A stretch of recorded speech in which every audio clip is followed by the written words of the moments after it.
The fabric tore with a sound like thunder in the silent room. Lieutenant Brennan's hands shook as he held the shredded uniform, ready to humiliate the soldier who defied him one too many times. But then he saw it, ink spreading across her bare back. Letters that made his blood run cold. SPECTRE ACTUAL. The woman he'd dismissed as an emotional liability, the soldier he'd called weak, wasn't who he thought she was. And in that moment, everything he believed about strength, about command, about who deserved respect, shattered like glass. This is the story of Irene Hill, the operative they tried to break, and the secret that changed an entire base overnight. Before we continue, let us know where you're watching from. If you're enjoying this, don't miss out. Subscribe now for more. The morning sun cast long shadows across Forward Operating Base Sentinel, nestled in the Austrian Alps, where three nations met in an invisible triangle of jurisdiction. Irene Hill stood at the kitchen window of the mess hall, her hands wrapped around a cup of tea that had gone lukewarm 20 minutes ago, watching the mountains turn gold in the early light. At 26 years old, Irene had been assigned to Sentinel for 11 months, and every single day felt like walking through quicksand. She was small, barely 5'3", with dark hair she kept tied back in a regulation bun and eyes that colleagues said were too expressive, too emotional for military work. Her accent carried traces of her Romanian mother and Irish father, a musical quality that some found charming and others found weak. The base hummed with its morning routine. Personnel moving between buildings, vehicles starting up for patrol routes, the distant echo of training exercises. Irene had learned every rhythm, every pattern, but she remained separate from it all, an observer rather than a participant. "Morning, Hill," came a voice behind her. She turned to find Corporal Davies, one of the few people who spoke to her with genuine kindness. "You're up early again." "Couldn't sleep," Irene replied, managing a small smile. "Thought I'd get a head start on inventory." Davies shook his head sympathetically. "You work too hard for someone stuck in supply management. When are they going to let you do something that actually uses your skills?" It was a question Irene had stopped asking herself. When she'd arrived at Sentinel, fresh from advanced training with commendations that should have guaranteed her a field position, she'd been assigned to logistics and supply management. The official reason was that the base needed someone detail-oriented in that role. The unofficial reason, whispered in corridors and confirmed through 1,000 small dismissals, was that Lieutenant Brennan didn't believe she had the emotional stability for real operations. Brennan ran Sentinel's tactical operations with an iron fist and an old-school mentality. He believed in soldiers who were hard, unyielding, emotionally closed. Irene, who wore her heart closer to the surface, who sometimes teared up during emotional moments, who spoke passionately about things she cared about, represented everything he distrusted. "Hill cries at sad movies," she'd once overheard him tell another officer. "You think I'm sending someone like that into a hostile situation?" She'd fall apart at the first sign of pressure. The words had stung because they were based on a fundamental misunderstanding. Irene didn't cry because she was weak. She cried because she felt things deeply, because she understood the human cost of their work, because empathy was a strength she'd cultivated, rather than a weakness she'd failed to overcome. But explaining that to Brennan would be like explaining color to someone who'd only ever seen in black and white. So instead, she'd retreated into her assigned role, managing supplies with a precision that bordered on obsessive. She tracked every piece of equipment, anticipated needs before they arose, and maintained inventory systems that were the envy of other bases. It was work that mattered, she told herself, even if it wasn't the work she'd trained for. The mess hall began to fill as more personnel arrived for breakfast. Irene took her usual seat near the back, her tablet open to the day's supply requisitions. She'd learned to make herself small, to occupy as little space as possible, to avoid drawing attention that would only result in more dismissal. "There's our little quartermaster," came a voice that made Irene's shoulders tense. Private Foster, a young soldier who'd arrived 3 months ago and quickly adopted Brennan's attitudes, approached with his usual group of friends. "Hey Hill, we need more protein bars in the ready room. Think you can handle that?" Or is it too emotionally challenging? His friends laughed, but the sound was uncertain. Even they seemed uncomfortable with Foster's constant needling. Irene had learned not to react, not to give them the satisfaction of seeing her hurt. "I'll add it to the requisition list," she said quietly, her eyes on her tablet. "See? This is what I'm talking about," Foster continued, emboldened by her non-response. "No backbone. No fire. How did someone like you even make it through basic training?" Irene's fingers tightened on her tablet, but she kept her voice level. "Through the same process you did, Foster.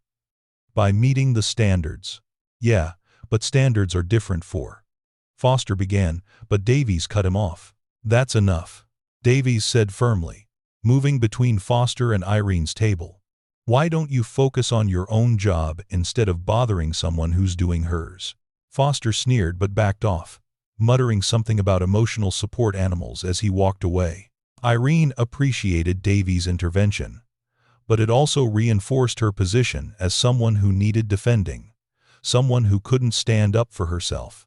The truth was far more complicated. Irene could stand up for herself. She'd done it in situations these men couldn't imagine, but doing so here would require revealing things she'd spent 11 months carefully hiding. Things that were better left buried in a past that officially didn't exist.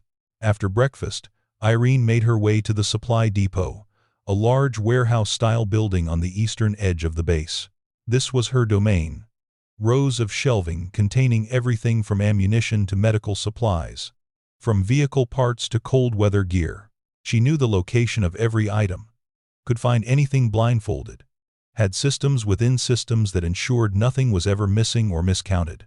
What no one knew was that Irene had created a second inventory system, one that existed only in her mind and in encrypted files she kept on a personal drive hidden in her quarters. This shadow inventory tracked things that went beyond standard military supplies. Tactical equipment she'd quietly requisitioned under legitimate orders, but diverted to her personal preparation, specialized gear that most logistics personnel wouldn't recognize as significant. Items that collectively represented a capability far beyond managing storage shelves. She'd been building this secondary cache for 9 months, ever since she'd accepted that Sentinel would never use her for what she was actually trained to do. If opportunity didn't come to her, she'd be ready when she needed to create it herself. The morning passed in routine tasks, processing requisitions, coordinating deliveries, updating inventory databases. At 1,100 hours, her radio crackled with a summons to the command center. Irene's heart rate increased slightly. She was rarely called to command unless something was wrong. The command center occupied the base's most secure building, a reinforced structure that could withstand significant attacks. Inside, Lieutenant Brennan stood over a large tactical display, his face grave as he consulted with other officers. He barely glanced at Irene when she entered. "Hill," he said curtly, "we've got a situation. Medical supplies shipment was delayed due to weather. I need you to reorganize our current inventory to stretch for another 72 hours without compromising operational readiness." "Yes, sir," Irene replied. "I can have a revised distribution plan within the hour." Brennan nodded dismissively, already turning back to his display. But Captain Reeves, the base medical officer, spoke up. "Lieutenant, given the circumstances, shouldn't we consider Hill's suggestion from last month, the one about establishing emergency supply caches at the remote observation posts?" Irene felt a flutter of hope. She'd proposed that system as a way to ensure critical supplies were available, even if the main base was compromised or cut off. It was a good idea, one that demonstrated strategic thinking beyond simple inventory management. Brennan's expression hardened. "We discussed this, Captain. Hill's job is to manage supplies, not to design tactical protocols. The observation posts have adequate provisions." "With respect, sir," Reeves pressed, "Hill's proposal would have prevented this exact situation. The weather affects our remote posts more severely than the main base." "Captain," Brennan's voice carried a warning edge, "I appreciate your input, but I make the tactical decisions on this base. Hill, get me that revised distribution plan." "Dismissed," Irene left the command center with her face burning, not from embarrassment but from frustration. Another good idea dismissed. Another opportunity to prove her value ignored. She'd spent months watching Brennan make decisions that were adequate but not optimal, watching him overlook solutions because they came from someone he'd decided wasn't worth listening to. Back in the supply depot, Irene worked on the distribution plan with fierce concentration. She wouldn't just meet Brennan's requirements, she'd exceed them. Within 45 minutes, she'd created a system that would stretch their medical supplies for 96 hours, while actually improving emergency response capabilities. She included detailed calculations, backup scenarios, and implementation protocols that any competent officer would recognize as exemplary work. When she submitted the plan, she received a one-word acknowledgement: adequate. That evening, as the sun set behind the mountains and cast the base in shadow, Irene stood in her quarters and carefully removed her uniform shirt. In the mirror, she could see what no one at Sentinel had ever glimpsed: the tattoo that covered her upper back, black letters in a military stencil font that spelled out two words that represented a life she'd left behind: SPECTRE ACTUAL. She traced the letters with her fingers, remembering the day she'd gotten the tattoo, the operations it represented, the person she'd been before she'd chosen to disappear into anonymity. That version of Irene Hill had been one of the most effective covert operatives in European special operations. Someone who'd completed missions that remained classified at the highest levels, someone whose emotional intelligence and ability to read people had made her invaluable in situations where traditional operators failed. But that life had cost her things she couldn't get back. And when she'd been given the choice, continue in a world where emotions were weaponized and trust was currency, or step away into a normal military life, she'd chosen the latter. She'd chosen to be ordinary, to be dismissed, to be underestimated. Most days she didn't regret that choice. But on days like today, when her skills were wasted and her ideas were dismissed because someone had decided she was too emotional to be valuable, she felt the weight of that old life pressing against her current one like a ghost demanding recognition. Irene pulled on a civilian shirt and sat at her small desk, opening her laptop to the encrypted files she maintained. Inside were records of her time with SPECTRE Operations, a multinational covert unit that handled situations too sensitive for conventional military response. She rarely looked at these files. But tonight she needed the reminder that she was more than what Sentinel saw. The mission reports detailed operations across 15 countries. Hostage extractions, intelligence gathering, counter-terrorism operations that had prevented attacks most people would never know had been planned. And in every single one, her emotional intelligence had been the key factor. She'd read targets like books, had understood motivations and fears, had connected with people in ways that cold, detached operators couldn't.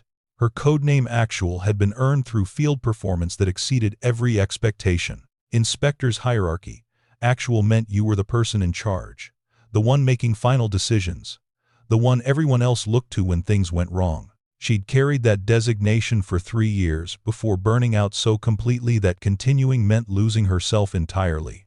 So she'd walked away.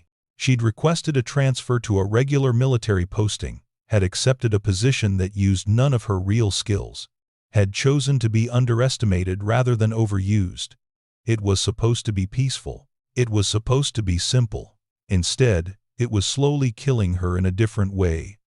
Death by 1,000 dismissals, suffocation by limitation, drowning in potential that was never allowed to surface. Irene closed the laptop and lay back on her bunk, staring at the ceiling. Tomorrow would be another day of managing supplies while her real capabilities rusted from disuse. Another day of being invisible, emotional, inadequate. She didn't know it yet, but tomorrow everything would change. Tomorrow, Lieutenant Brennan would make a decision that would force her past and present to collide in a way that no one at Forward Operating Base Sentinel was prepared for. Tomorrow, the invisible soldier would become impossible to ignore. The next morning arrived with deceptive normalcy. Irene completed her usual routine: early rise, tea in the mess hall, inventory check in the depot with no sense of the storm that was building. The revised medical supply distribution plan she'd submitted had been implemented without acknowledgement, which was standard procedure. She'd learned not to expect recognition for work that was simply expected to be excellent. At 0830 hours, the base alarm system activated with a series of short bursts that indicated a training exercise rather than actual emergency. Irene watched through the depot windows as personnel scrambled to their assigned positions, conducting the monthly readiness drill that tested their response to various scenarios. She wasn't required to participate in the tactical portions of these drills. Her role was to ensure supply lines remained functional during simulated crises. What she didn't know was that this particular drill had been designed by Lieutenant Brennan as a test of the base's new tactical team, a group of operators he'd personally selected for high-risk missions. And what Brennan didn't know was that his test was about to reveal significant flaws in his team's preparation. By 1,000 hours, the exercise had gone badly wrong. The tactical team, attempting a simulated hostage rescue at one of the remote training facilities, had encountered scenarios they weren't prepared for. Their communications had failed due to unexpected equipment malfunctions. Their entry strategy had been compromised by terrain they hadn't adequately studied, and their backup protocols had fallen apart under pressure. Irene learned about this through scattered radio chatter and the increasingly frustrated tone of commanders coordinating the exercise. She continued her work, knowing her involvement wasn't wanted or needed. The tactical teams would debrief, identify their failures, and train harder. It was the normal cycle of military improvement. But then Private Foster burst into the supply depot, his face flushed with anger and embarrassment. The exercise observers had apparently been particularly critical of his performance, and he was looking for someone to blame. "This is your fault, Hill," he announced, loud enough for the 3 other soldiers working in the depot to hear. "The equipment malfunctions, that's on you. You're supposed to maintain this stuff." Irene looked up from her inventory tablet, her expression calm despite the unjust accusation. "The communications equipment was tested and certified 2 days ago, Foster. The malfunction reports indicate operator error, not equipment failure." "Operator error?" Foster's voice rose. "You're calling me incompetent?" "I'm stating what the diagnostic reports show," Irene replied evenly. "The equipment functioned correctly. The issue was with implementation." It was the wrong thing to say, even though it was true. Foster's face darkened, and he stepped closer to her workstation, his posture aggressive. "You know what your problem is, Hill. You think you're smarter than everyone else.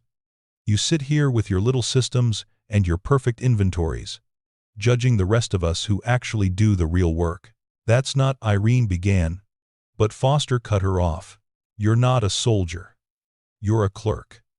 A emotional, weak little clerk who couldn't handle a real mission if her life depended on it. Brennan was right to keep you locked up in here where you can't screw things up for people who actually matter." The other soldiers in the depot had stopped working, watching the confrontation with uncomfortable expressions. No one stepped in to defend Irene, though she could see Davies shifting uncertainly near the equipment racks. Irene felt something cold and hard settle in her chest. She'd endured 11 months of dismissals, of being treated as less than, of watching her capabilities be wasted. She'd chosen this quiet life, had accepted the limitations it imposed. But there was a difference between choosing to be underestimated and being actively degraded. "Foster," she said quietly, standing up from her workstation, "I suggest you leave before this conversation goes somewhere neither of us want." Foster laughed, a harsh sound without humor. "Oh, now you're threatening me? What are you going to do? Cry at me? File a hurt feelings report?" "I'm going to ask you once more to leave my workspace," Irene replied. Her voice still calm, but carrying an edge that hadn't been there before. "After that, I won't ask." "Or what?" Foster stepped even closer, invading her personal space in a way that was clearly meant to intimidate. "You're going to fight me? You're half my size, Hill. You're nothing. You're—" What happened next occurred so quickly that the observers would later struggle to describe it accurately. Foster reached out to shove Irene's shoulder in a gesture of dismissive aggression. She moved with fluid precision, redirecting his momentum, using his own force against him. In less than 2 seconds, Foster was on the ground, Irene's hand controlling his wrist in a lock that was painful but not damaging, her knee positioned to immobilize him without actually hurting him. The transformation in her demeanor was complete. The emotional, uncertain supply clerk had vanished, replaced by someone whose movements carried the absolute confidence of extensive combat training. "I asked you to leave," Irene said, her voice still quiet, but now carrying unmistakable authority. "I gave you multiple opportunities to walk away. Now, I'm going to release you, and you're going to leave this depot. If you ever physically threaten me again, the consequences will be significantly more severe. Do you understand?" Foster, his face pressed against the concrete floor, managed a strangled affirmation. Irene released him smoothly and stepped back, returning to her workstation as if nothing had happened. Foster scrambled to his feet, his expression a mixture of shock, humiliation, and rage. "You're finished, Hill," he spat, backing toward the door. "Brennan's going to hear about this. You just assaulted a fellow soldier." "I defended myself against your physical aggression," Irene corrected, her voice returning to its usual gentle tone. "In front of 3 witnesses, who can confirm you initiated contact. But by all means, report it. I'll be happy to discuss the incident with Lieutenant Brennan." Foster fled the depot, and the remaining soldiers stared at Irene with new eyes. Davies approached slowly, his expression a mixture of concern and curiosity. "Hill," he said carefully, "where did you learn to do that?" Irene's hands trembled slightly as the adrenaline began to fade, but she kept her voice steady. "Everyone receives basic combat training, Davies. You know that." "That wasn't basic anything," Davies replied. "That was advanced close-quarters combat, the kind of thing they teach special operations personnel." Before Irene could respond, the depot door slammed open again. This time it was Lieutenant Brennan, his face thunderous, with Foster trailing behind him looking vindicated. "Hill." Brennan's voice echoed through the depot. "My office. Now." Irene followed Brennan across the base, knowing that whatever happened next would be significant. She'd maintained her cover for 11 months, had successfully hidden her past and capabilities, but in defending herself against Foster, she'd allowed a crack to show in that carefully constructed facade. Brennan's office was sparse and functional, decorated only with commendations and tactical maps. He gestured for Irene to stand at attention in front of his desk, while he circled her like a predator assessing prey. "Private Foster tells me you assaulted him in the supply depot," Brennan began, his voice deceptively calm. "He says you used excessive force in response to a simple discussion." "That's not accurate, sir," Irene replied, her eyes focused straight ahead. "Private Foster became physically aggressive. I defended myself using minimum necessary force. There are 3 witnesses who can confirm the sequence of events."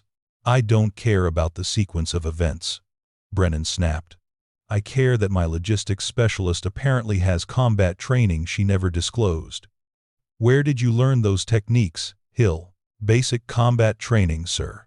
All personnel receive." "Don't insult my intelligence." Brennan's hand slammed on his desk. "I've seen basic combat training. What you did to Foster was advanced, professional, the kind of training that takes years to develop. So, I'm asking you again, where did you learn it?" Irene met his eyes directly, making a decision in that moment. "I've had additional training, sir. Self-defense courses. Personal development outside of military requirements." "Personal development." Brennan's tone dripped with skepticism. He moved to a filing cabinet and pulled out what Irene recognized as her service record. "Your file says you completed standard training programs. Nothing advanced. Nothing that would explain the skill Foster described. And you know what else is interesting about your file, Hill? It's thin. Remarkably thin for someone with your age and claimed experience." Irene's heart rate increased, but she kept her expression neutral. "My record contains all relevant service information, sir." "Does it?" Brennan opened the file and began reading. "Logistics specialist. Standard posting. unremarkable performance evaluations, which is itself suspicious, given how competent you actually are at your job. It's almost like someone went through your record and stripped out anything interesting. Like someone with the authority to redact information decided you needed to disappear. He was more perceptive than Irene had given him credit for. She'd assumed his dismissiveness meant he wasn't paying attention. But apparently, he'd noticed the gaps in her record, even while dismissing her capabilities. "Sir, I don't know what you're implying," Irene began. "I'm implying that you're not who you pretend to be," Brennan interrupted. "I'm implying that for 11 months, you've been playing a role. The emotional, weak, inadequate logistics clerk. But that's not real, is it, Hill? That's a cover. The question is, a cover for what?" Irene said nothing, knowing that anything she said would only deepen his suspicion. Brennan studied her for a long moment, then made a decision that would change everything. "You know what I think?" he said, his voice turning cold. "I think you're a plant. Intelligence service, maybe, or internal affairs. Someone sent here to observe this base, to report on our operations. That would explain the gaps in your record, the hidden training, the constant studying of tactical information that has nothing to do with your assigned job." "That's not true, sir," Irene said firmly. "I'm exactly what my assignment letter says, a logistics specialist." "Then prove it," Brennan challenged. "Because right now, I have a soldier with unexplained combat skills, a suspicious service record, and behavior that suggests she's more interested in our tactical operations than in managing supplies. That makes you a security risk, Hill, and I deal with security risks decisively." He moved to his office door and called for the military police. 2 MPs entered, their expressions professional and neutral. "Escort Specialist Hill to the holding facility," Brennan ordered. "She's being detained pending a full security investigation. Confiscate her personal effects, search her quarters, and secure all her work files. I want to know everything about who she really is." "Sir," Irene protested, "I have rights. You can't just—" "I can and I am," Brennan interrupted. "Under military code regarding potential security breaches, I have full authority to detain personnel pending investigation. You'll be held until we determine whether you're actually a threat to this base." As the MPs moved to take Irene's arms, she made one final attempt. "Lieutenant, you're making a mistake. I'm not a threat. I'm not a plant. I'm just a soldier who tried to do her job while being constantly undermined." "Then you'll have nothing to worry about," Brennan replied coldly.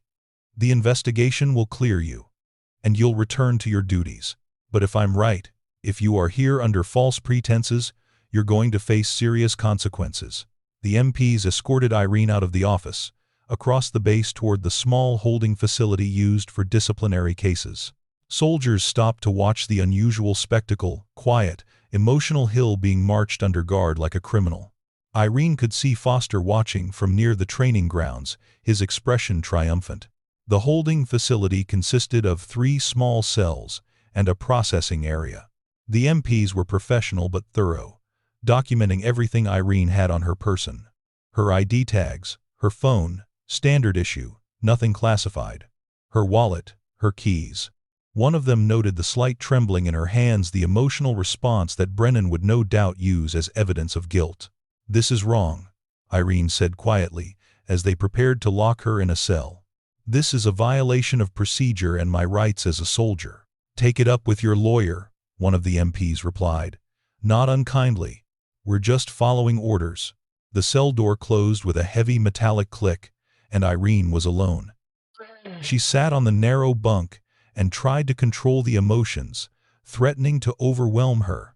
Everything she'd worked to avoid for 11 months was happening. Her past was about to be exposed. Not because she'd chosen to reveal it, but because she'd been forced to defend herself against harassment. The investigation would dig into her background. They'd find the redacted sections of her service record. They'd contact the agencies that held her sealed files. And eventually, someone would connect Irene Hill, logistics specialist, with actual SPECTRE Operations' most effective field agent. But before that happened, Before the careful investigation revealed the truth through official channels, Lieutenant Brennan was about to discover exactly who he'd locked in his holding cell, and the discovery wouldn't come through files or reports. It would come through an action so humiliating, so focused on breaking her, that when the truth emerged, his career would never recover from the shame of it. In his office, Brennan was already planning his next move. He'd ordered Hill's quarters searched, her files examined, her entire life at Sentinel placed under microscope. But that wasn't enough. He wanted a confession, wanted her to admit whatever deception she was engaged in, and he had an idea for how to break someone as emotional as Hill. An idea that would prove, once and for all, whether she was really the weak, inadequate soldier she appeared to be. He had no idea he was about to make the biggest mistake of his military career. We've invested considerable effort in bringing you this story. If you find it engaging, please consider subscribing to our channel. Your support is greatly appreciated. Now, let's return to the narrative. 3 hours passed in the holding cell before Lieutenant Brennan returned. Irene had spent the time in meditation, controlling her breathing and emotions, preparing herself for what she knew would come. When the cell door opened, Brennan stood flanked by 2 officers she didn't recognize, investigators from division headquarters, judging by their insignia. "Hill," Brennan said, his voice carrying satisfaction. "We've searched your quarters. Found some interesting items. Encrypted laptop, personal files, equipment that doesn't match your logistics assignment. Want to explain any of that?" Irene remained seated on the bunk, her hands folded calmly in her lap. "The laptop contains personal correspondence and entertainment, sir. The files are my own records. The equipment is standard issue that I maintain for personal fitness and readiness." "Personal readiness for what?" one of the investigators asked, a woman with sharp eyes and commander insignia. "You're a logistics specialist. Why would you need tactical climbing gear? Why would you have maps of the surrounding region marked with observation points and potential infiltration routes?" So they'd found her preparation materials. Irene had known this would happen, had accepted the risk when she started building her shadow inventory. "I enjoy hiking and climbing in my off-duty time, ma'am. The maps help me plan safe routes. There's no regulation against recreational activities. There is when those activities involve memorizing classified base security protocols," Brennan interjected. He held up a notebook filled with Irene's handwriting. "You've documented guard rotations, sensor placements, communication frequencies. This isn't recreation, Hill. This is reconnaissance." Irene felt a flash of anger. Those notes were her way of staying sharp, of keeping her skills from deteriorating completely during her exile in logistics. But she couldn't explain that without revealing why she had those skills in the first place. "I'm a thorough person, sir," she said carefully. "Understanding base security makes me better at my job. If there's an emergency, I need to know how to respond." The female investigator stepped closer, studying Irene with professional interest. "You know what I find curious, Specialist Hill? Your emotional responses. Lieutenant Brennan describes you as highly emotional, prone to tears, overly sensitive, but sitting here, accused of espionage, facing potential court-martial, you're absolutely calm. No tears, no panic, just controlled breathing and measured responses. That's not the behavior of someone who's emotionally unstable. That's the behavior of someone with extensive interrogation resistance training." It was a clever observation, and Irene realized she'd made a mistake. In controlling her emotions, to avoid giving Brennan satisfaction, she'd revealed a different kind of training. There was no good answer that wouldn't deepen their suspicions. "I'm calm because I'm innocent," Irene said simply. "I have nothing to hide." Brennan laughed harshly. "Nothing to hide? Your service record has more gaps than content. Your training history lists basic courses that don't explain your demonstrated skills. You've spent 11 months studying aspects of this base that have nothing to do with your assignment, and when confronted, you put a soldier on the ground with techniques that our own tactical teams would struggle to replicate. You're either the most overqualified logistics specialist in military history, or you're exactly what I think you are, a plant sent to gather intelligence on this facility. Have you considered a third option, sir? Irene asked quietly.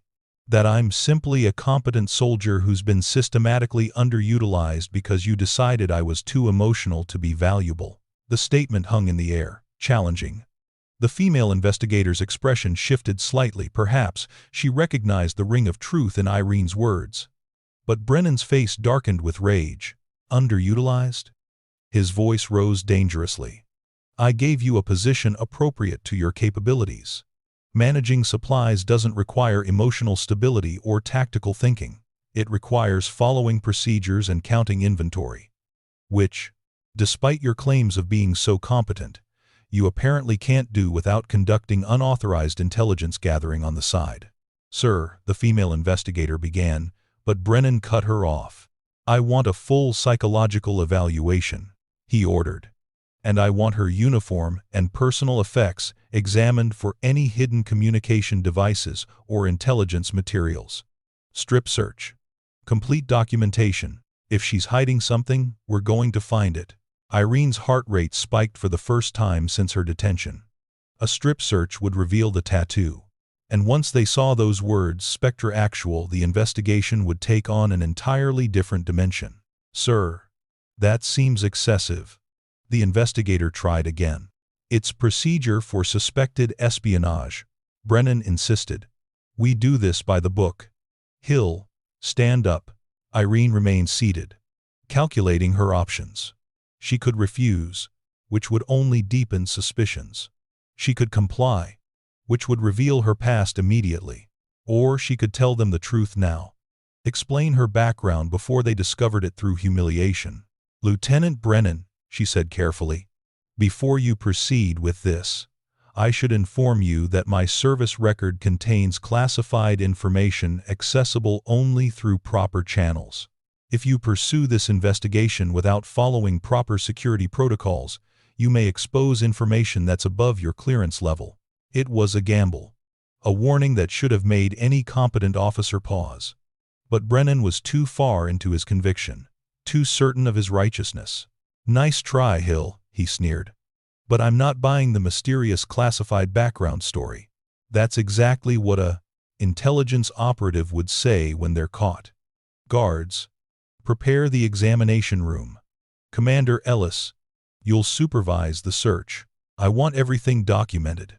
As the MPs moved to escort Irene to the examination room, she made one final attempt. Sir, I'm formally requesting that you contact Division Intelligence before proceeding. There are protocols. The only protocol I'm interested in is exposing whatever operation you're running. Brennan interrupted. Take her.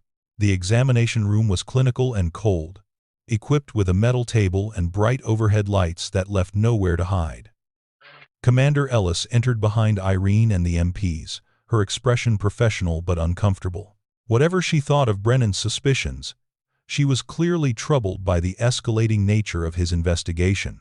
Specialist Hill, Ellis said formally, Lieutenant Brennan has ordered a complete examination of your person and uniform for contraband or intelligence-gathering devices. You have the right to have this examination conducted by female personnel only. Do you wish to exercise that right? Yes, ma'am, Irene replied quietly. At least she could limit the number of witnesses to what was about to be revealed.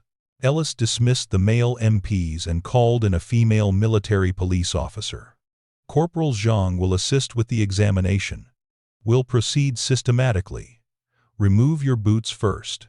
Irene complied, unlacing her combat boots and setting them aside. Zhang examined them thoroughly, checking for hidden compartments or devices. Finding nothing, Ellis nodded for Irene to continue. The process was methodical and degrading. Each article of clothing was removed, examined, and documented. Irene maintained her composure through it all, standing in her regulation undershirt and pants while her uniform was scrutinized for secrets that didn't exist. She could see Ellis growing increasingly uncomfortable with the search. It was becoming obvious that there was nothing to find. Ma'am, Zhang said after examining the uniform jacket thoroughly.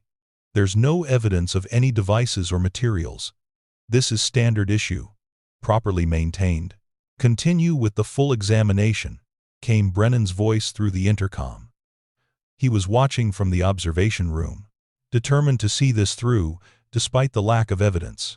Ellis's jaw tightened, but she nodded to Irene. I need you to remove your undershirt, specialist. This was it. The moment when her carefully maintained cover would be destroyed.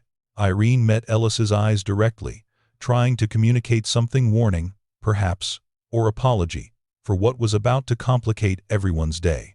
Commander, Irene said quietly, I need to inform you again that there are classified elements to my background. When I remove this shirt, you're going to see something that's going to trigger protocols above this facility's clearance level. I'm asking you one final time to halt this examination and contact Division Intelligence. Brennan's voice crackled through the intercom, sharp with impatience. Enough stalling, Hill. Commander Ellis, proceed with the examination. That's a direct order. Ellis hesitated, but military discipline won out over her instincts. Remove the shirt, specialist. Irene took a slow breath, then pulled the undershirt over her head in one smooth motion. The reaction was immediate and dramatic. Zhang gasped audibly, her professional composure cracking. Ellis went very still, her eyes fixed on Irene's back with an expression that cycled rapidly from shock to understanding to something approaching dread. Across Irene's upper back, in black military stencil lettering that left no room for misinterpretation, were two words that every intelligence officer in NATO operations would recognize. SPECTRE ACTUAL. The silence stretched for several seconds before Ellis found her voice. Oh my God, she whispered. Lieutenant Brennan, stop the examination immediately. Stop it right now. What? Why? Brennan's voice carried confusion and irritation. Commander Ellis, report. Ellis seemed unable to form words. She reached for her radio with a shaking hand. Sir, you need to come to the examination room immediately, and you need to contact Division Intelligence before you take another step. We have a significant situation. What kind of situation? Brennan demanded. The kind that's above your pay grade and mine, Ellis replied, her voice tight. Sir, I'm formally advising you to halt this investigation pending clearance verification. Specialist Hill was trying to tell us the classification on her background isn't a cover story. It's real. Through the intercom, they could hear Brennan moving, his footsteps rapid. Within 30 seconds, the examination room door burst open, and Lieutenant Brennan entered, his face flushed with determination to see whatever had rattled his usually unflappable commander. His eyes found Irene, found the tattoo, and his expression transformed from aggression to confusion to dawning horror as he processed what he was seeing. That's not possible, he said, his voice hollow. Spectre operations doesn't exist. It's a myth. Intelligence ghost stories. It exists, Ellis said quietly. And actual is the designation for field command authority. Sir, do you understand what you've done? You just detained and ordered a strip search of a covert operations commander. Without clearance.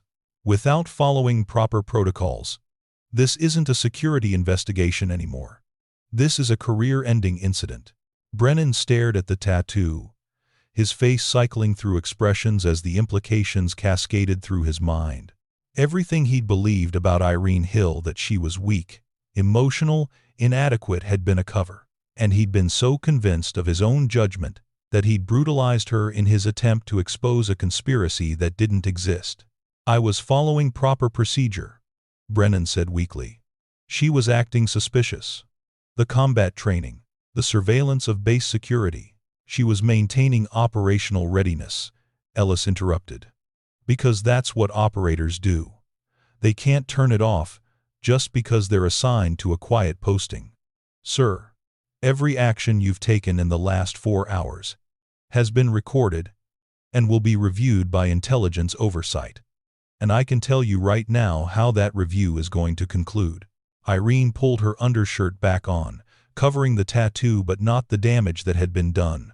She felt exhausted, exposed, and angry, not at the revelation itself, but at the degradation it had taken to force it. Lieutenant Brennan, she said quietly, her voice carrying an authority that hadn't been there before. I'm going to ask you one question. And I want an honest answer. If I had come to you on my first day and told you I was a covert operative assigned to a recovery posting, would you have believed me? Or would you have dismissed it as the fantasy of an emotional female soldier trying to seem more important than she was? Brennan opened his mouth, then closed it. They both knew the answer. He would never have believed her because he'd already decided who she was, based on his own biases and limitations. I'm requesting immediate communication with my oversight command. Irene continued. This facility is no longer secure for my continued assignment. And, Lieutenant Brennan, you should contact your legal representative. Because when Division Intelligence reviews what happened here today, you're going to need one. The room fell silent except for the hum of the overhead lights. Lieutenant Brennan stood frozen, watching his career collapse around him because he'd been so certain that emotional meant weak, that small meant inadequate, that someone who felt things deeply couldn't possibly be one of the most dangerous operators in European special operations. He demanded proof of who Irene Hill really was. Now he had it, inked permanently across her back in words that represented capabilities he'd systematically denied and dismissed. And the proof was going to destroy him. Within 2 hours of the tattoo's revelation, Forward Operating Base Sentinel transformed into a flurry of secured communications and urgent consultations. Irene sat in a private room, no longer a cell, while Commander Ellis worked frantically to contain the situation. The female officer had immediately recognized the severity of Brennan's actions and was doing everything possible to mitigate the damage. Division Intelligence is sending a team, Ellis informed Irene, her tone respectful in a way it hadn't been before. They'll arrive by helicopter within 3 hours. Until then, I've been instructed to ensure your comfort and security. Is there anything you need? Irene accepted a cup of tea, her hands finally steady again. I need my personal laptop returned. And I need to contact my oversight handler. There's a protocol for when cover is compromised. Of course. Ellis hesitated, then added quietly. Specialist Hill, or should I use a different form of address? I apologize for my role in what happened. I should have stopped it sooner. You followed orders, Irene replied without judgment. That's what we're trained to do. And it's still Specialist Hill. The other identity is retired. Ellis nodded and left to arrange the communications. Alone again, Irene considered the wreckage of the careful anonymity she'd constructed. 11 months of being invisible, of accepting limitations, of choosing peace over capability, all of it stripped away because Lieutenant Brennan couldn't conceive that someone emotional might also be exceptionally dangerous. The irony wasn't lost on her. In SPECTRE operations, her emotional intelligence had been her greatest asset. She'd connected with targets, read situations, understood human motivations in ways that cold, detached operators couldn't. Her ability to feel deeply, to empathize, to cry when circumstances warranted it, these weren't weaknesses. They were tools that had made her more effective than colleagues who approached every situation with mechanical detachment. But in a conventional military environment, those same qualities had been interpreted as inadequacy. The crying she did when moved by sacrifice or loss was seen as instability. The empathy she brought to problem-solving was seen as softness. The emotional expressiveness that helped her connect with people was seen as unsuitability for serious work. Brennan had looked at her and seen only what confirmed his biases. He'd never asked why someone who cried at memorial services could also strip and rebuild weapon systems in darkness. He'd never wondered why someone supposedly too emotional for field work had volunteered for every additional training opportunity. He'd simply placed her in a category, emotional female soldier, and refused to look beyond it. The door opened again, and this time, it wasn't Ellis. Captain Reeves entered, the medical officer who'd tried to advocate for Irene's supply cache proposal weeks ago. His expression mixed concern with something approaching awe. I wanted to check on you, he said simply. Ellis told me what happened. What Brennan did. I'm sorry, Hill. Thank you, Captain. Irene gestured to the chair across from her. You tried to warn him, I remember. About dismissing my suggestions. Reeves sat down heavily. I knew you were competent. I saw it in how you worked, how you thought through problems. But I never imagined. He stopped, seeming to struggle with the revelation. Spectre Actual. That's not just an operator. That's command level. You were leading missions. For 3 years. Irene confirmed. Before I burned out so completely that continuing meant losing myself entirely. I requested transfer to a quiet posting to recover. Logistics at a stable base seemed ideal, structured work, no life or death decisions. He still thought that someone small and sensitive couldn't be effective in dangerous situations. He hasn't learned anything, Irene said quietly, closing the folder. He's sorry he was caught, sorry I turned out to be important, but he's not sorry about the fundamental beliefs that led to this situation. No, Strand agreed. He hasn't.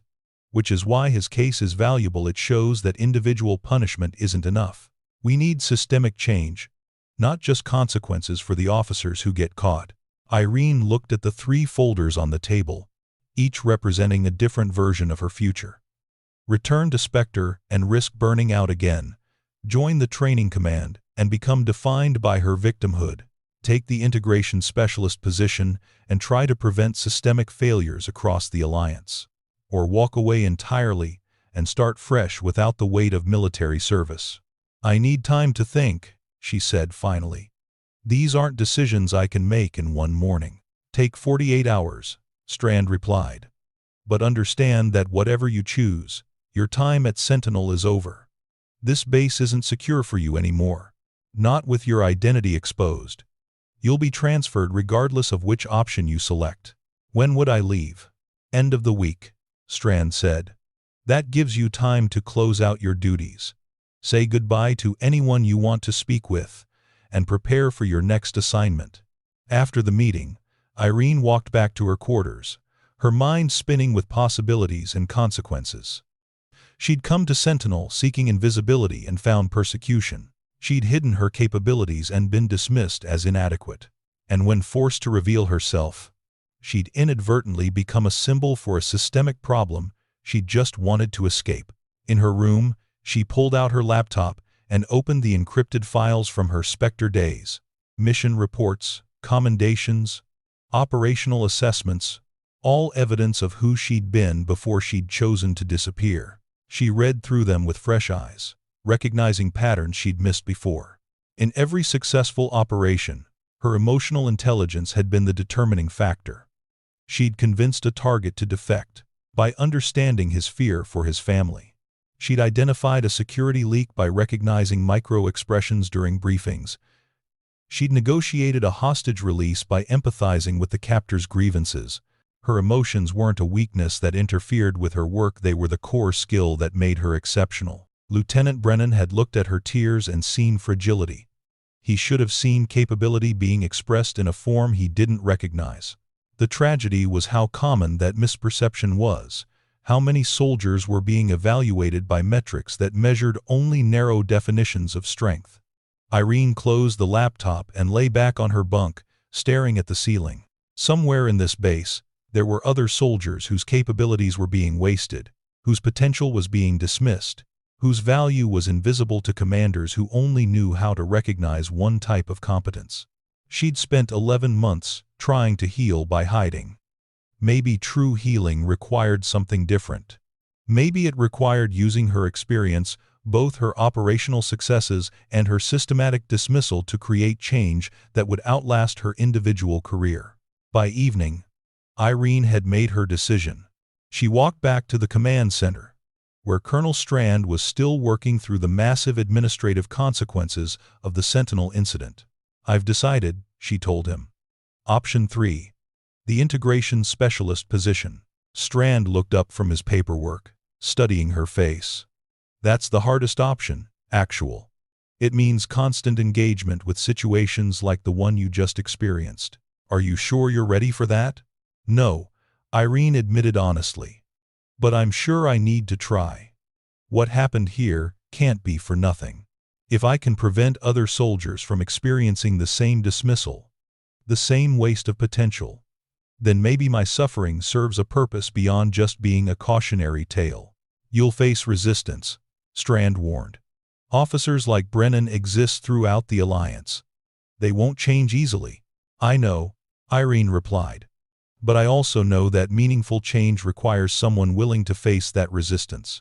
I spent 11 months hiding from who I was to avoid complications. I'm done hiding. They reached the helicopter, and Strand extended his hand. Then, good luck. Integration Specialist Hill. The Alliance needs people who refuse to accept that capability comes in only one form. Make us better. Irene shook his hand firmly, then climbed into the helicopter. Through the window, she could see the small group that had gathered to see her off: Ellis, Reeves, Davies, Torres, and a handful of others who'd learned, too late, that the quiet woman managing their supplies had been so much more. As the helicopter lifted off, Sentinel fell away beneath her. The base where she'd been invisible for 11 months, where she'd been systematically dismissed and eventually humiliated, grew smaller until it was just another cluster of buildings in the vast Austrian landscape. But the lessons from that base about bias and capability, about strength in unexpected forms, about the cost of dismissing people who don't fit conventional expectations, those lessons would stay with her. They'd shape the work she was about to begin, the reforms she'd push for, the changes she'd insist upon even when facing resistance.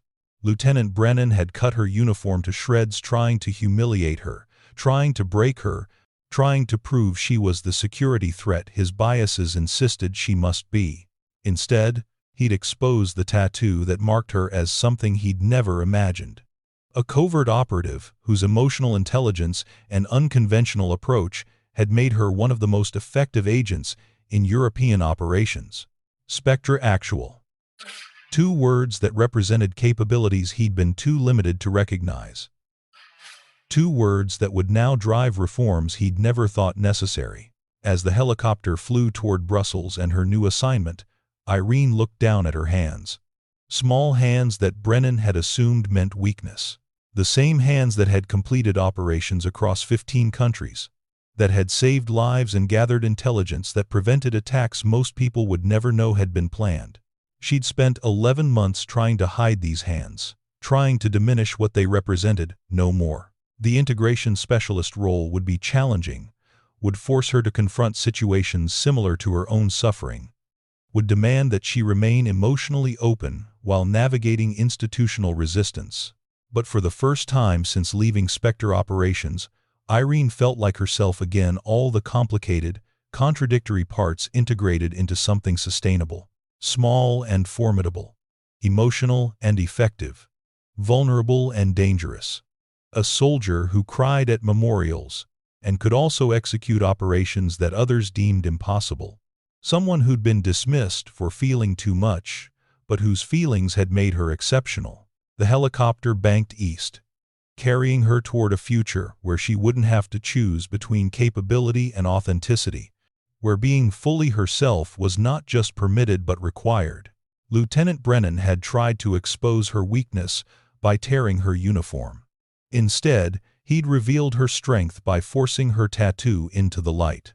And now that strength would be used to ensure that others wouldn't have to endure what she'd survived: the systematic dismissal of their capabilities because they didn't match someone's limited imagination of what effective looked like.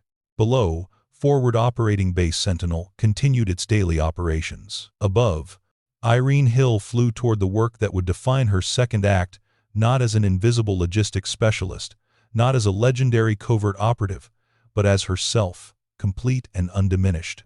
The sun climbed higher in the cloudless sky, illuminating the path ahead. Irene settled back in her seat, closed her eyes, and allowed herself a moment of peace. She'd survived humiliation. She'd transformed suffering into purpose. She'd refused to accept that being herself meant being inadequate.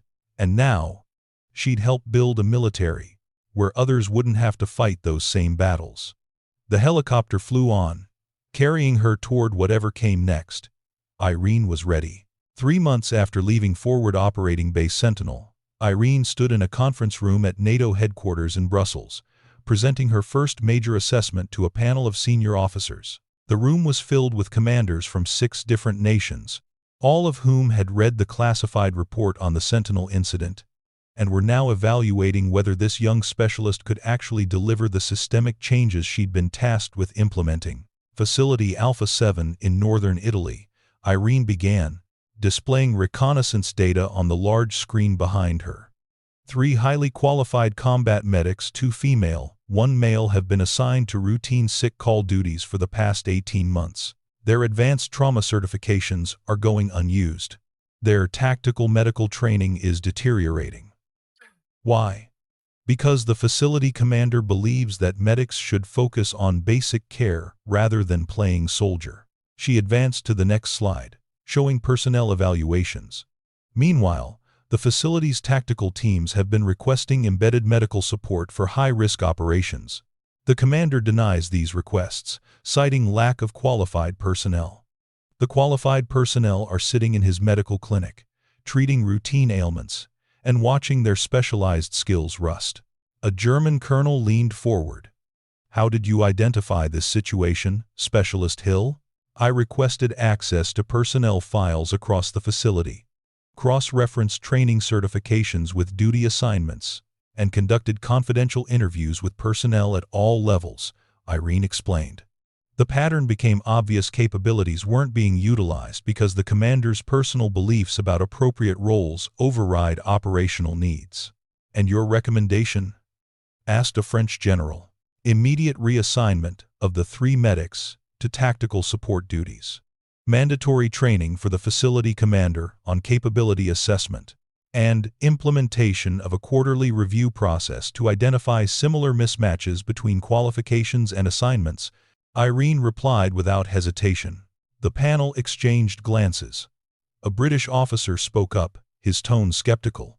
"That's quite aggressive for your first independent assessment, Specialist. You're essentially calling for a facility commander to be publicly corrected and retrained. That creates political complications.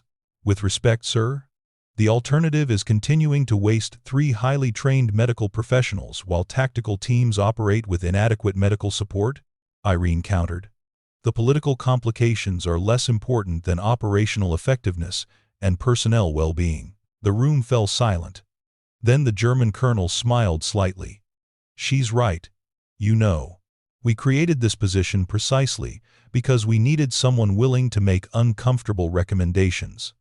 If we wanted diplomacy over effectiveness, we would have hired a politician, not an operator." The assessment was approved, along with 2 others Irene had prepared. As the meeting concluded, Colonel Strand, who'd been observing from the back of the room, approached her with an expression of satisfaction. "You've found your voice," he said simply. "The hesitant logistics specialist from Sentinel is gone. This version of you doesn't apologize for seeing what others miss." "I learned that being quiet about problems doesn't solve them," Irene replied. "It just makes you complicit in their continuation. If this position has taught me anything in 3 months, it's that speaking up even when uncomfortable is often the most important contribution you can make." Over the following weeks, Irene visited Facility Alpha 7 to oversee implementation of her recommendations.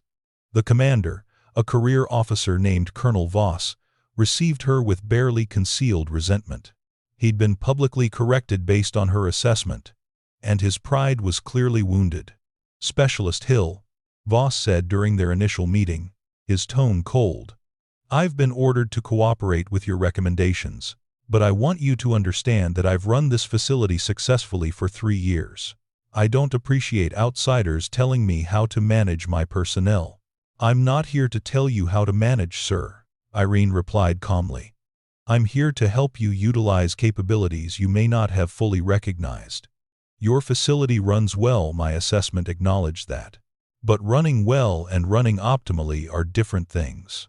"And you think reassigning my medics to tactical duties is optimal?" "I think using people for what they're trained and certified to do is optimal, yes," Irene said. "Your medics didn't pursue advanced trauma certifications to spend their careers treating routine ailments. They did it because they wanted to serve in challenging situations. Denying them that opportunity doesn't just waste their training. It damages their morale, and eventually drives them to transfer to facilities that will actually use their capabilities." Voss's expression shifted slightly, recognition dawning. You're speaking from experience. I spent 11 months being systematically underutilized because a commander decided I didn't fit his expectations. Irene confirmed. I understand what it's like to have capabilities dismissed and potential wasted. I don't want your medics to experience the same thing. Something in Voss's demeanor changed. The resentment didn't disappear entirely, but it was joined by curiosity. The classified briefing I received mentioned you were involved in the Sentinel incident.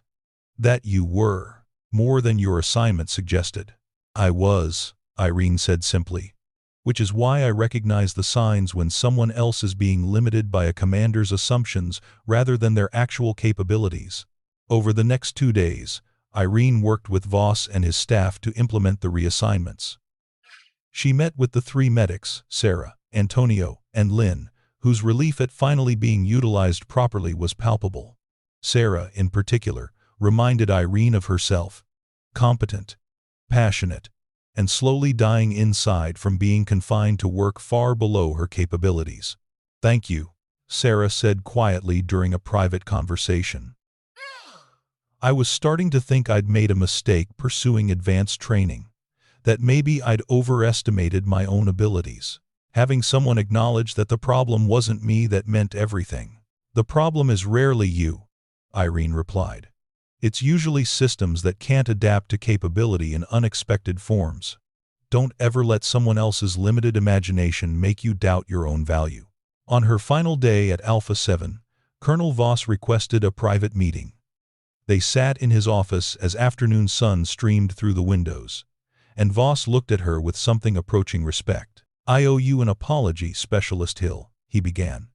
I reacted defensively to your assessment because I saw it as criticism rather than assistance.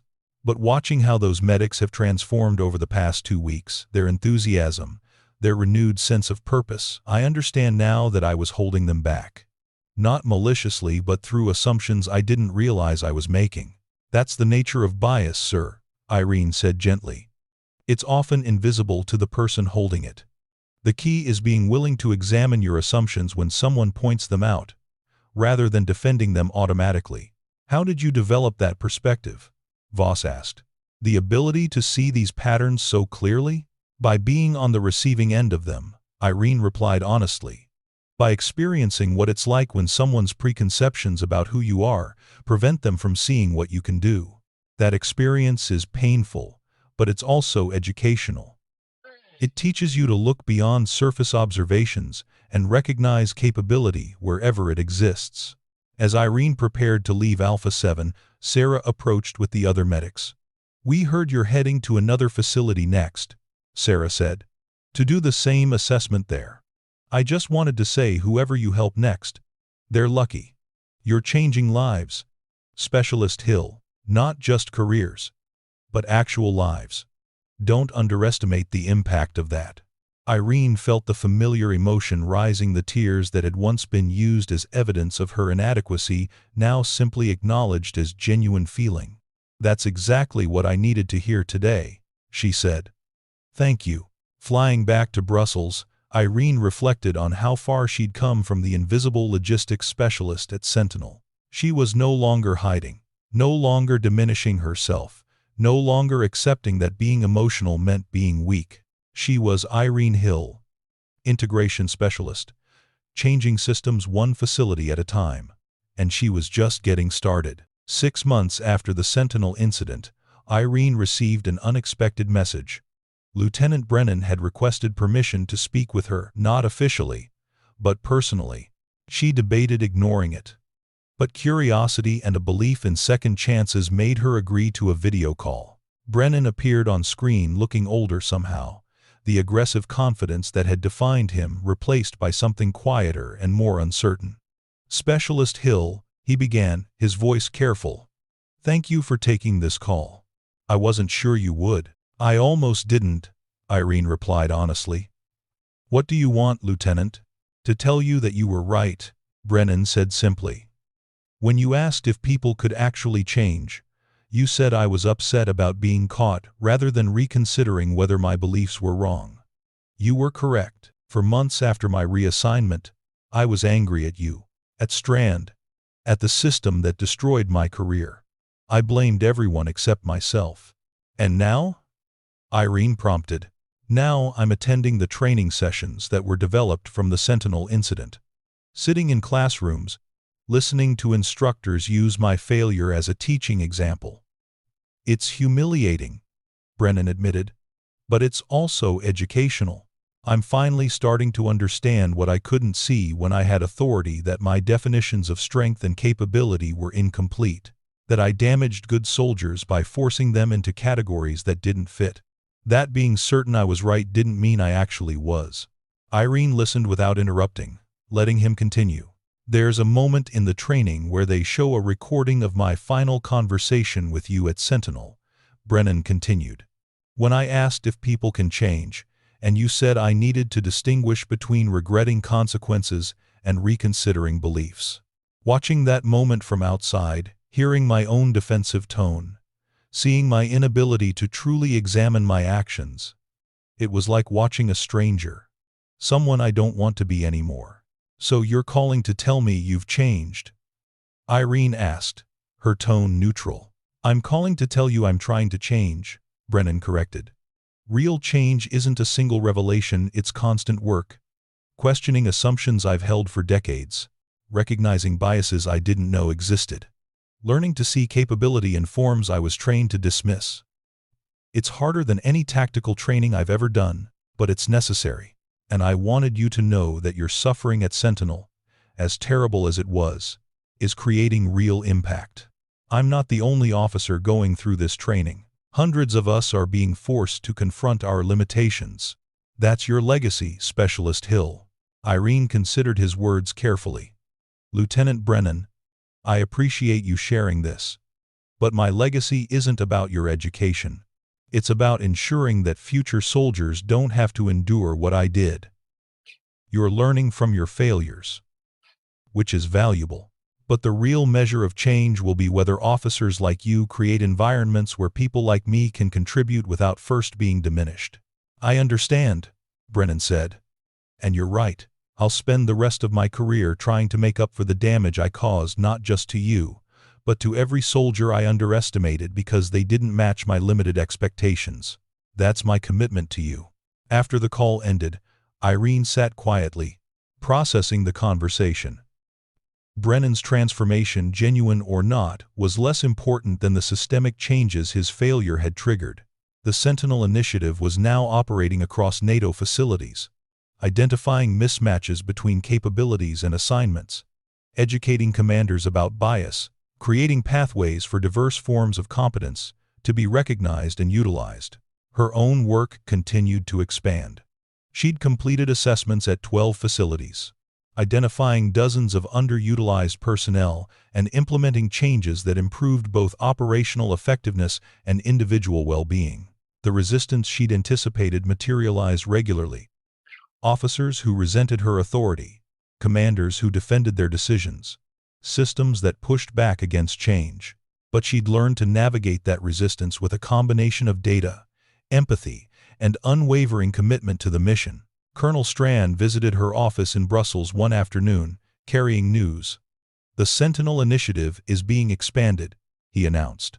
Based on the documented improvements at facilities where you've conducted assessments, Division Command is authorizing a larger program. We're creating a team of integration specialists, people who'll be trained to identify and address systematic underutilization across the alliance.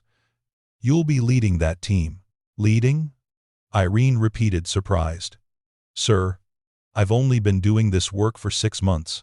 And in those 6 months, you've proven that this approach works, Strand replied. You've changed actual policies, improved real operations, and helped personnel who were being wasted find paths to contribution. That's not theoretical impact, that's measurable success. You've earned this position. Actual, not through your past operational achievements, but through your current work. Irene accepted the promotion, understanding it as validation of a different kind of service, not covert operations that remained classified, but open advocacy that created lasting change. That evening, she walked through Brussels, reflecting on the journey from invisible logistics specialist to leader of systemic reform. Lieutenant Brennan had tried to humiliate her by cutting her uniform to shreds, by exposing the tattoo he thought would prove her deception. Instead, he'd freed her from hiding, given her permission to be fully herself, and inadvertently triggered reforms that would outlast both their careers. SPECTRE ACTUAL. The words tattooed across her back still carried weight, still represented capabilities few people possessed. But now, they represented something additional, proof that strength comes in unexpected forms, that emotional intelligence is as valuable as tactical skill, that being vulnerable and formidable aren't contradictions, but complementary truths. Irene thought about all the soldiers across the Alliance who were currently being dismissed because they didn't fit someone's narrow definition of effective. The emotional ones, the small ones, the ones who approached problems differently, who showed strength in ways that weren't immediately recognized. Each of them deserved the opportunity to contribute fully, to be seen completely, to be valued accurately. That was her mission now. Not conducting classified operations in hostile territories, but fighting a different kind of battle against bias, against limited imagination, against systems that wasted human potential by measuring everyone against a single template. As the sun set over Brussels, Irene made a silent promise to every soldier who'd ever been told they were too emotional, too small, too different to matter. She'd continue this work. She'd keep challenging assumptions. She'd build systems where capability was recognized in all its forms. Lieutenant Brennan had cut her uniform to expose what he thought was weakness. Instead, he'd revealed strength that would reshape how an entire military alliance evaluated its personnel. The tattoo across her back, SPECTRE ACTUAL, was no longer just a mark of past service. It was a reminder that being yourself, completely and without apology, was the most powerful thing anyone could do. And Irene Hill was done apologizing. Up next, you've got two more standout stories right on your screen. If this one hit the mark, you won't want to pass these up. Just click and check them out. And don't forget to subscribe and turn on the notification bell so you don't miss any upload from us.